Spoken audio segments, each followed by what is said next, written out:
Série 2, la Terre en mouvement. 11. La faille, la Terre qui se déchire. Sous nos pieds, la croûte terrestre n'est pas stable, elle se fracture. Une faille est une cassure gigantesque où deux blocs de roche se déplacent lentement ou brutalement. Pendant des années, la tension s'accumule, puis soudain, elle se libère. La terre tremble, les paysages se déplacent en quelques secondes. Ce que nous appelons séisme n'est que l'expression visible d'un mouvement invisible et constant. الجبال تشكلت نتيجة حركة القشرة الأرضية. هذه الحركة تعرف اليوم باسم الصفائح التكتونية. 12. Le rift, la naissance d'un océan. Un rift est une cicatrice en formation. La croûte terrestre s'étire, se fissure et s'enfonce. Lentement, un fossé se crée. Si le processus continue, l'eau envahit la dépression et un nouvel océan naît. Ce qui commence comme une simple fissure peut devenir avec le temps une séparation continentale.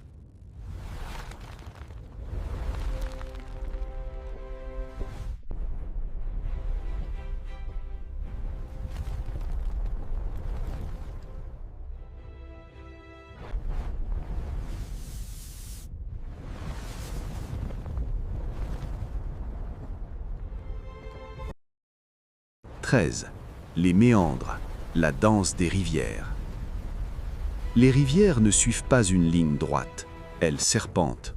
Ces courbes, appelées méandres, sont le résultat d'un équilibre entre érosion et dépôt.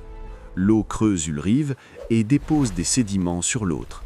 Avec le temps, les courbes deviennent plus prononcées, jusqu'à parfois se couper, créant des lacs en forme de croissant. Les cicatrices de l'eau. Les vallées racontent l'histoire de l'eau. Creusées par les rivières, elles sont les cicatrices laissées par l'érosion. Les vallées. Les cicatrices de l'eau. Un voyage à travers le temps et l'érosion, là où la nature révèle sa force brute. Voici les canyons. Une œuvre sculptée par le temps, témoin silencieux de milliards d'années d'histoire. Les canyons. Le pouvoir du temps, façonné par des millions d'années d'érosion silencieuse.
« 14. Les moraines, mémoire des glaciers. Quand un glacier avance, il transporte avec lui des roches, du sable, des débris. Lorsqu'il fond, il abandonne ces matériaux sous forme de moraines. Ces amas racontent le chemin parcouru par la glace. Ce sont les traces visibles d'un monde plus froid, aujourd'hui en disparition. Pendant des millénaires, des géants silencieux ont façonné notre monde. Ce sont les sculpteurs ultimes. Appelés les sculpteurs de glace, ces jacutants massifs faxodilonnent la Terre dans un spectacle grandiose et incessant.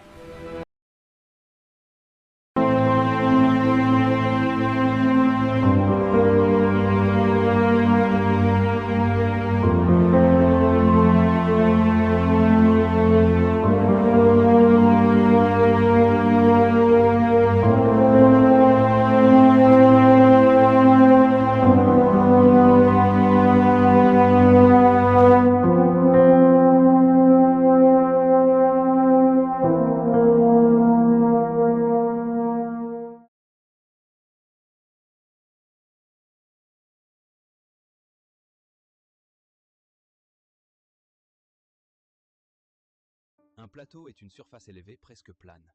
Mais cette apparente simplicité cache une longue histoire. Un plateau est une surface élevée presque plane. Mais cette apparente simplicité cache une longue histoire. A plateau is an elevated surface, almost flat. But this apparent simplicity hides a long...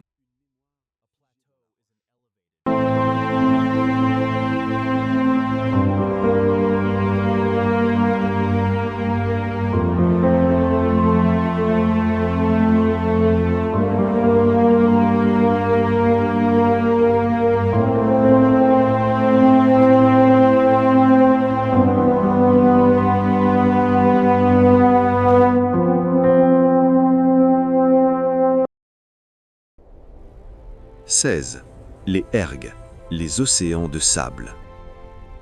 Dans certains déserts, le sable recouvre tout.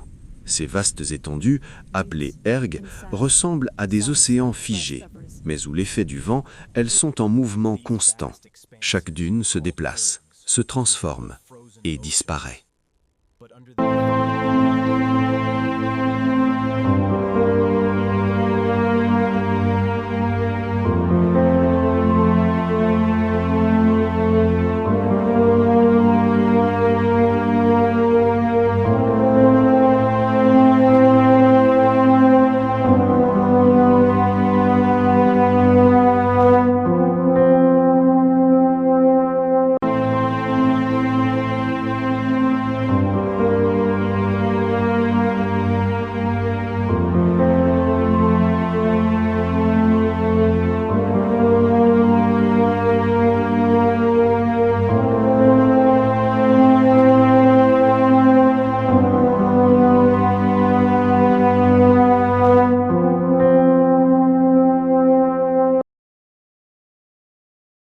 « 17.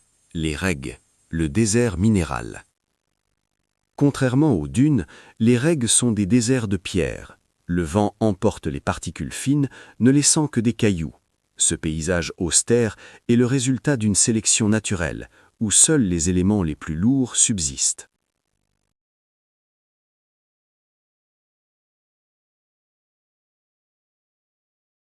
« 18. Les cheminées de fées. Sculpture naturelle. Dans certaines régions, l'érosion crée des formes étonnantes, les cheminées de fées. Ces colonnes rocheuses, surmontées d'un bloc plus dur, résistent au temps. Elles sont le résultat d'une érosion différenciée, où chaque roche raconte une résistance différente.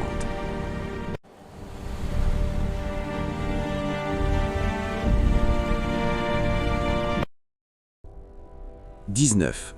Les cuestas. Le relief asymétrique. Une cuesta est un relief particulier, un versant doux et un versant abrupt. Cette forme naît dans des couches de roches inclinées. L'érosion enlève les couches tendres, laissant apparaître cette structure unique.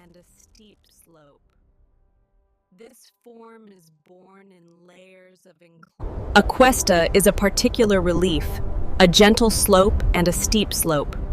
This form is born in layers of incline. 20. Les talwegs, le chemin de l'eau. Le talweg est la ligne invisible où l'eau s'écoule naturellement. C'est le point le plus bas d'une vallée. Même lorsqu'il n'y a pas de rivière, il guide les eaux de pluie. C'est la colonne vertébrale du drainage naturel.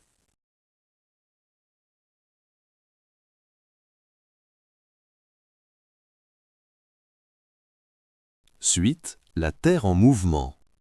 21. Delta vs estuaire, deux mondes à l'embouchure. À l'endroit où un fleuve rencontre la mer, deux forces s'affrontent.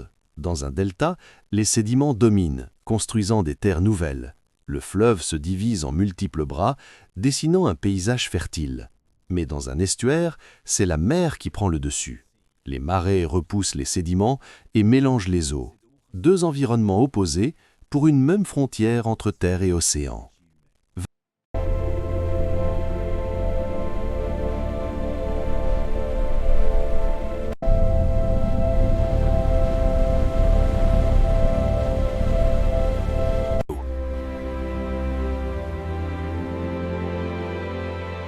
Le delta de Saya, la terre qui avance dans la mer.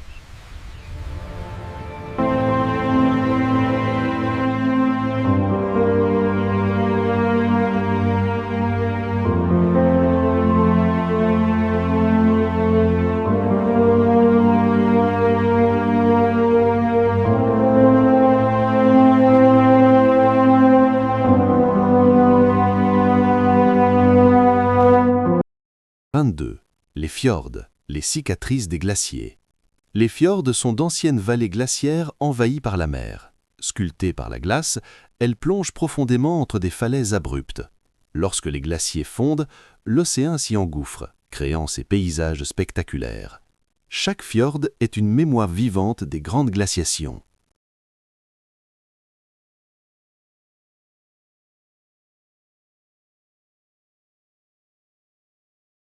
« 23. Les atolls, les îles cachées. Les atolls sont des anneaux de corail entourant un lagon. Ils naissent autour d'un volcan sous-marin qui disparaît peu à peu. Le corail continue de croître jusqu'à former une île circulaire.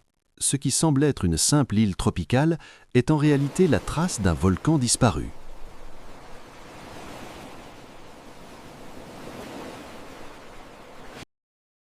« 24. Les dorsales océaniques, les montagnes invisibles. Au fond des océans se cachent les plus longues chaînes de montagnes de la planète. Les dorsales océaniques sont des zones où la croûte terrestre se crée. Le magma remonte, se solidifie et repousse les plaques. C'est ici que naissent The oceanic ridges, the invisible mountains.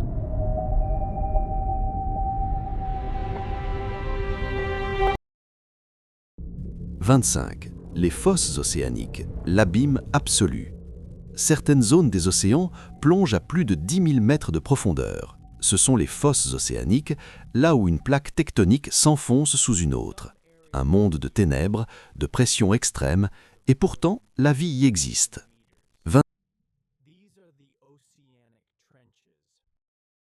26. Les yardangs, sculptés par le vent. Dans les déserts, le vent façonne la roche en formes allongées appelées yardangs. Ces structures pointent dans la direction du vent dominant. Elles sont le résultat d'une érosion lente mais constante.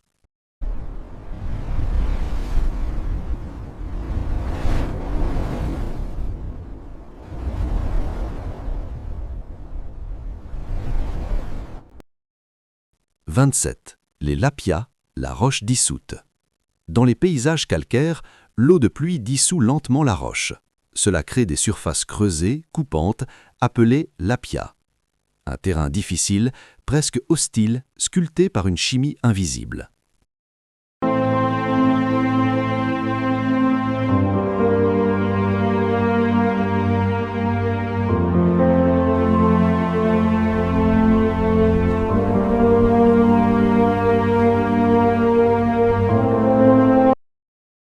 28. Les dolines, la terre qui s'effondre. Les dolines sont des dépressions formées par l'effondrement du sol.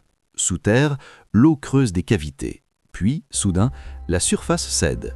Un phénomène rapide, mais dont la préparation dure milliers d'années. «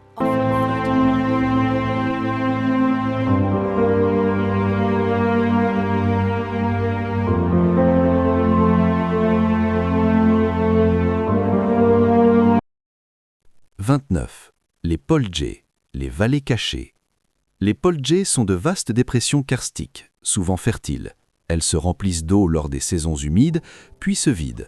Ce sont des paysages uniques entre terre et eau. Polyas are vast karstic depressions, often fertile. They fill with water.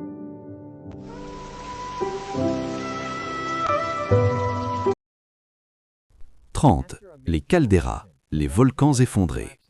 Après une éruption majeure, un volcan peut s'effondrer sur lui-même. Cela crée une caldeira, un immense cratère. Parfois un lac s'y forme, parfois un nouveau volcan renaît au centre.